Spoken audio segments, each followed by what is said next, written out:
Aujourd'hui, je vais vous entretenir sur la différence notable qu'il y a entre église et temple. C'est-à-dire église, temple, mosquée, c'est quoi la différence?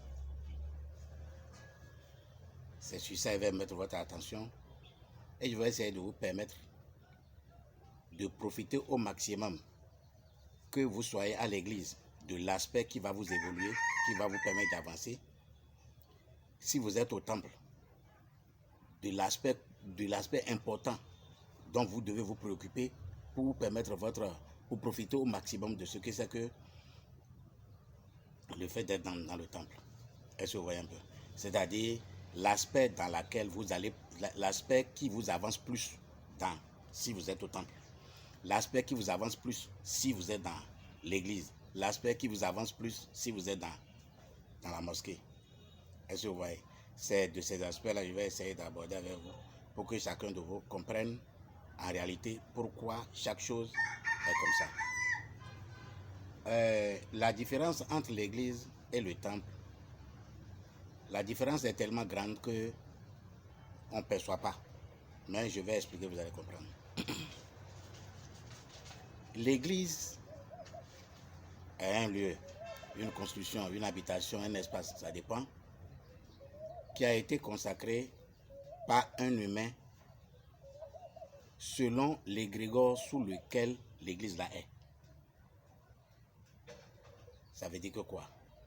Depuis que l'église là est église, c'est-à-dire l'église qu'on est en train d'installer, qu'on est en train d'instaurer, c'est-à-dire depuis qu'il existe, il a généré un égrégore. Ça veut dire que quoi? Toutes les façons d'adorer, de faire, d'accomplir certains rites dans cette église est enregistré dans la cacha et lui donne une forme d'égrégore. Donc si on veut consacrer, si l'individu, c'est-à-dire si l'église, une église doit être mise sur pied, il a besoin d'être consacré par une autorité qui a reçu l'onction de le faire. Et qu'est-ce qu'il va faire? Il va essayer d'inviter, sinon d'impliquer l'église là dans l'égrégore qui est le sien. Ça veut dire que quoi? Les catholiques ont leur égrégore, les protestants ont leur égrégore, les baptistes ont leur égrégore, tout ce qui est là, ils ont leur égrégore. Maintenant, s'il y a lieu, s'il doit avoir une autre église maintenant, eh bien, le fondateur de cette église doit définir lui-même ses propres codes par lesquels il va instaurer son église. Résultat, quand vous poursuivez, tout ce qui est fait comme ça là, l'énergie que l'église va générer est totalement faible et ne peut pas être ressentie par un humain. Ne peut pas être ressentie, en tout cas, ne peut pas être ressentie par monsieur tout le monde. Est-ce que vous voyez? L'énergie est tellement faible, c'est-à-dire la qualité effervescence de cette énergie est tellement faible que l'humain dans cet espace ne peut pas ressentir ça. Est-ce que vous voyez? À cause de comment on l'a consacré. Je vous ai dit qu'on l'a consacré selon les rites, selon l'égrégore sous lequel l'église est. Pareil pour les mosquées aussi. Les mosquées aussi, c'est comme ça, ils sont consacrés. Une autorité vient consacrer l'église à partir des versets coraniques qui existent pour pouvoir instaurer. Résultat, l'énergie que va générer cette façon d'instaurer cette mosquée serait forcément faible et ne pourra pas être ressentie par un individu. Ce qui est le cas totalement différent des temples. Au niveau des temples, comment ça se fait? Je dois vous dire d'abord qu'il y a deux sortes de temples. Il y a les temples qui sont au nom des entités, des divinités connues. Quand on rentre en Inde, par exemple, on va voir les Shiva, Rama, Krishna, Sai Baba, Durga. En tout cas, toutes ces entités-là, il y a des temples qui sont sous leur nom. Maintenant, il y a des temples qui ne sont sous aucun nom. Ils n'ont aucun symbole. Ils n'ont aucun symbole. Ces temples-là, c'est des temples qui prêchent dans l'infini. C'est-à-dire, eux, ils prêchent dans l'infini. C'est-à-dire, eux, ils ont les aptitudes. Sinon, ils sont dans la connexion de l'infini. Est-ce que vous voyez? C'est l'infini que eux, ils adorent, on va dire, ou bien c'est l'infini qui est leur repère. C'est-à-dire, c'est l'infini qui est leur source dans laquelle eux, ils émergent. Est-ce que vous voyez? Donc, ils ont fabriqué différentes sortes de rites qui propulsent l'individu dans l'infini pour recevoir l'énergie de l'infini qui est l'énergie de tout ce qui existe. Est-ce que vous voyez? Donc, je vous ai dit qu'il y a deux sortes de temples. Il y a les temples qui portent le nom des entités, et j'ai cité tout à l'heure Shiva, et Krishna, Rama, tout ça là, et Lahiri, et puis il y a beaucoup de divinités, hein. Bon, il y a beaucoup de divinités qui ont des temples en leur nom, que si les temples qui ont leur nom. Et je vous ai dit que le second catégorie de temples, c'est les temples qui n'ont pas d'entité. C'est ça que je vous ai dit tout à l'heure. Maintenant, au niveau des temples qui ont des divinités, comment ça se passe? Le point commun, d'abord, je vais parler d'abord le point commun des temples entre le temple qui a une divinité et le temple qui n'a pas de divinité. Le point commun est que ces deux temples-là sont consacrés à partir de la loi de la nature. Ce n'est pas la loi d'une égrégore, ce n'est pas la loi d'une culture, bien d'une certaine façon de faire qui existe. Non, non, non, non, non, non. Ces temples-là sont consacrés à partir des lois de la nature. C'est pour ça que tous ces temples-là ont pour point commun, quand vous entrez dans ces temples-là, vous aurez la présence de feu, vous aurez la présence de l'eau, vous aurez la présence de la terre, vous aurez la présence de l'air. Ça, c'est un point commun pour tous les temples. C'est-à-dire les temples qui ont divinité ou bien les temples qui n'ont pas de divinité.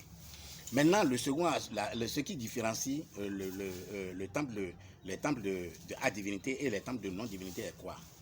C'est que quand vous rentrez dans un temple qui a une divinité, la première des choses que vous devez savoir, cette divinité-là, qu'est-ce qui a été sa propriété, sa qualité, sur quoi il a mis accent. Est-ce que vous voyez? Donc, quand vous comprenez sur quoi cette divinité a mis accent, donc si vous voulez être en harmonie avec cette divinité et prier, recevoir ce que vous voulez, vous devez être à la recherche de ce que cette entité-là est. Est-ce que vous comprenez un peu ce que je dis? C'est-à-dire l'entité qui est dans cette divinité, c'est-à-dire l'entité qui est dans cet temple-là, sur quoi il a mis accent, de son vivant ou bien dans tout ce qu'il fait, qu'est-ce qu'il fait? Est-ce qu'il guérit? Est-ce qu'il protège?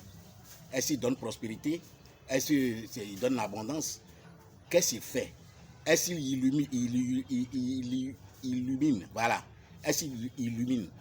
Voilà. Donc, il faut comprendre ça là d'abord. Quand vous comprenez la propriété, c'est-à-dire les aspects spécifiques de chaque divinité, quand vous adhérez à une divinité, toutes vos prières doivent tourner autour de ce que cette divinité-là est en réalité. Sinon, toute autre prière que vous allez vous mettre va créer une forme de disharmonie. C'est vrai, vous allez avoir quelques améliorations, vous allez avoir quelques améliorations, mais vous ne pouvez pas avoir exactement ce que vous voulez, qui n'est pas le propre de cette divinité qui est là. La divinité qui est là a sa propriété. Est-ce que c'est enseignement qu'il a donné? Est-ce que c'est qu'est-ce qu'il a fait? Est-ce que c'est dans la guérison qu'il a pu faire quelque chose? Est-ce que c'est... Il y a tellement. Donc, chaque divinité a sa spécificité. Et il faut comprendre cette spécificité pour orienter ta prière dans ce sens et non rentrer dans un temple. Tu ne connais pas la spécificité de cette divinité et puis tu commences à émettre des demandes en désordre.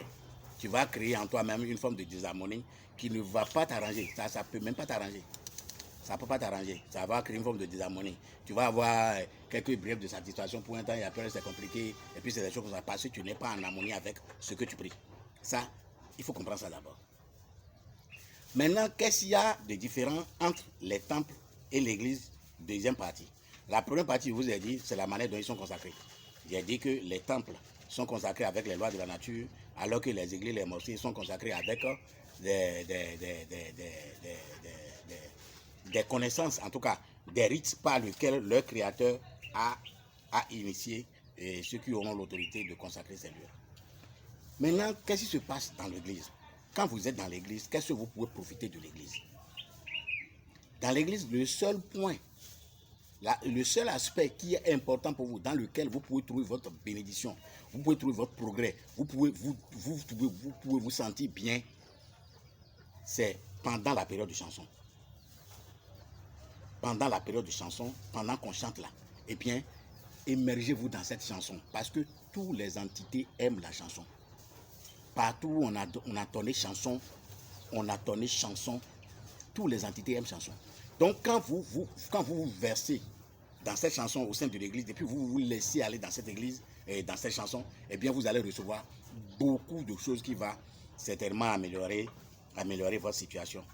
J'ai dit seulement, c'est l'aspect chant seulement dans les églises et dans les mosquées aussi. C'est l'aspect chant pendant qu'on chante là. C'est en ce moment-là que vous êtes en communion avec pratiquement toutes les entités. Est-ce que vous voyez? Tous les autres aspects là, non, c'est négligeable. Mais l'aspect chant, quand vous êtes à l'église, si vous ne faites rien, le moment chant là, faites en sorte que vous soyez en communion avec tout le monde. Vous chantez même, c'est-à-dire laissez-vous bercer par la chanson. Eh bien, vous allez rentrer en communion avec le Créateur même.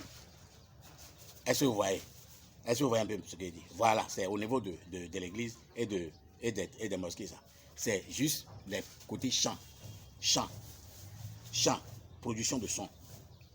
Maintenant, au niveau des chants qui sont chantés, il y a deux aspects dans le niveau des chants qui sont chantés. Les chants qui sont chantés, il y a des chants qui donnent des explications à la compréhension de l'humain. C'est-à-dire, la chanson là veut dire quelque chose. Est-ce que vous voyez? La chanson là veut dire quelque chose, veut sensibiliser quelque chose, veut apporter quelque chose, veut essayer de faire quelque chose. Cette chanson là veut donner quelque chose à votre mémoire, à votre intelligence de comprendre quelque chose.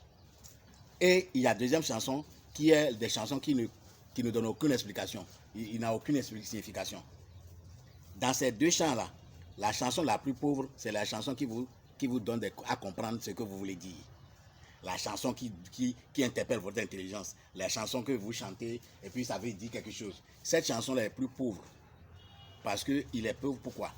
L'énergie que va générer cette chanson, que l'ensemble de ceux qui prient va générer, eh bien, du fait que cette chanson-là vous amène à penser à ce que vous dites, il consomme encore une bonne partie de votre pensée. Il consomme encore une bonne partie de votre énergie. Parce que ce qu'il dit, vous avez besoin de vous concentrer pour comprendre ce que cette chanson dit. Alors que l'engagement à vouloir comprendre engendre toujours la dépense de l'énergie. Est-ce que vous voyez? Donc vous allez dépenser encore l'énergie dans ce que vous chantez parce que vous voulez comprendre, parce que ça veut dire ça, ça veut dire ça. Non. Ça, c'est l'aspect le plus pauvre, ça, le plus réducteur. C'est-à-dire qu'il n'apporte pas suffisamment d'énergie, ça. En tout cas, s'il apporte 100 énergie, il consomme encore 50. Résultat, vous ne serez pas, ça ne va pas apporter grand-chose pour vous.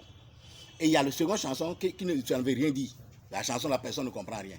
Cette chanson-là, elle est plus riche, elle est plus dense. Elle vous apporte l'énergie, mais elle ne vous prend rien. Parce que vous n'avez pas fait l'effort pour pouvoir comprendre quelque chose.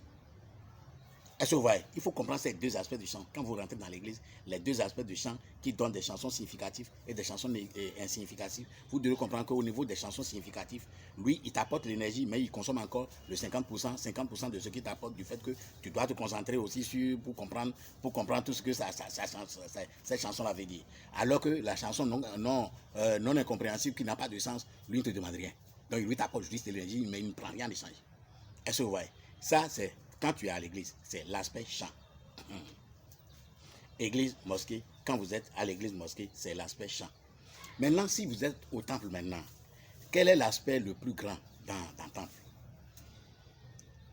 Au niveau du temple, les chansons ne sont pas importantes. Il peut donner, il peut mettre les chansons dans des moulins à paroles, c'est-à-dire des machines qui répètent la chanson sans que vous ne chantez. Donc au niveau des temples, c'est pas suffisamment, c'est pas question de chant. Mais quand l'occasion est donnée de chanter dans le temple, eh bien, laissez-vous bercer. Mais généralement, les chansons qui sont chantées dans le temple, c'est pas des chansons qui sont comprises Parce que c'est pas des chansons qui ont des significations que vous pouvez comprendre. Parce que c'est généralement des bhajans, des mantras, des bhajans et des mantras. Est-ce que vous voyez? Donc vous ne comprenez rien dedans. Mais si vous avez l'occasion de chanter, eh bien, si vous chantez là, vous allez multiplier la capacité, c'est-à-dire vous allez multiplier encore beaucoup plus l'énergie que vous recevez dans ces temples-là. Donc je vous ai dit qu'au niveau du temple, la chanson n'est pas le gros point. Au niveau des temples, l'aspect dans lequel vous devez profiter au maximum, c'est le fait que vous soyez calme. Dans le temple, allez-y et asseyez-vous simplement. Si vous pouvez arriver à ne penser à rien, encore, c'est encore mieux. Mais si vous avez des pensées, c'est pas grave. Asseyez-vous simplement. Dans un temple, on s'assied simplement. Vous savez pourquoi vous devez vous asseoir simplement? Parce que je vous ai dit que le temple a été consacré par les lois de la nature. Les lois de la nature qui sont là et qui sont présentes forment une forme d'énergie qui est dans l'environnement, dans l'espace là. Donc, le fait que vous êtes assis simplement, que vous respirez déjà, vous absorbez suffisamment d'énergie. Est-ce que vous voyez? Et cette énergie-là est là, de façon dense, de façon que n'importe qui peut sentir. C'est-à-dire, quand vous rentrez dans un temple, si vous n'avez rien senti, vous devez sentir au moins la chaleur. Si votre niveau ne vous permet pas de ressentir grand-chose, vous allez quand même sentir qu'il y a une chaleur là. C'est déjà l'énergie là que vous sentez. Alors que ce que vous n'allez pas remarquer ça dans l'église, vous n'allez pas remarquer ça dans le temple. Non, c'est différent. Donc, au sein de l'église, du temple, l'énergie est là. Tout ce que vous avez à faire, c'est de vous asseoir et de vous donner le temps d'être calme. Calme, simplement.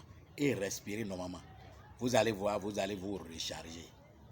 D'abord, en Inde et dans les pays orientaux, eux, avant de quitter leur maison, ils viennent d'abord au temple. Ils viennent d'abord au temple se recharger, ils vont s'asseoir là quelques minutes avant de repartir. Et le temple t'aide. Du fait qu'il te donne l'énergie, ça fait que tu perds moins d'énergie. Donc, par rapport à ce que tu as un niveau d'énergie qui peut élever, si tu décides d'avancer spirituellement, eh bien, ça va accélérer. Ça va accélérer ton développement. Est-ce que vous voyez? Si tu fréquentes un temple et que tu décides d'évoluer spirituellement, eh bien, ça va accélérer. Ça va accélérer au niveau du temple. Donc c'est ça. Au niveau du temple, asseyez-vous seulement, prenez le bain et puis le maximum d'énergie va vous pénétrer. Au niveau des églises, vous êtes obligé de chanter, sinon vous n'aurez rien. Est-ce que vous voyez? Donc voilà ces deux aspects sur lesquels j'ai voulu mettre votre attention pour que vous compreniez que vous soyez dans le temple, que vous soyez dans la mosquée ou bien que vous soyez dans l'église, voilà comment vous devez vous comporter pour profiter au maximum de ce que l'énergie de cet environnement vous apporte.